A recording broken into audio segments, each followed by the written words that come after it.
मनुष्य के लिए ही रची है, वो इन सुखों का आनंद अवश्य ले। मैं ये नहीं चाहता कि मनुष्य दुख में रहे, दरिद्रता में रहे।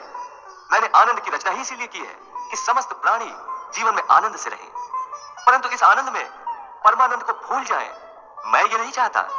इसलिए यदि कोई मनुष्य इस परमानंद को पाना चाहता है, अर्थात ध्यान योग द्वारा मुझ परमात्मा में लीन होना चाहता है, तो उसके लिए आवश्यक है कि वो इस माया में उलझा न रहे और मोक्ष प्राप्त करे। अन्यथा जन्म जन्मांतर के चक्रव्यूह में ऐसा फंस जाएगा कि निकल ही नहीं सकेगा। रूप है अनेक भले जन्म है अनेक मेरे, मुझसे मिलने में अंतर इससे न आए रे। जो जैसा भाव लिए भजता है पार्थ मुझे, बदले में वही भाव मुझसे भी पाए रे। पूजा आराधना करे जो जिस रूप में, वो मेरा दर्शन उसी रूप में पाए रे। नदियों का नीर जैसे सिंधु में समाए, ऐसे मेरा भक्त अंततः मुझी में समाए रे।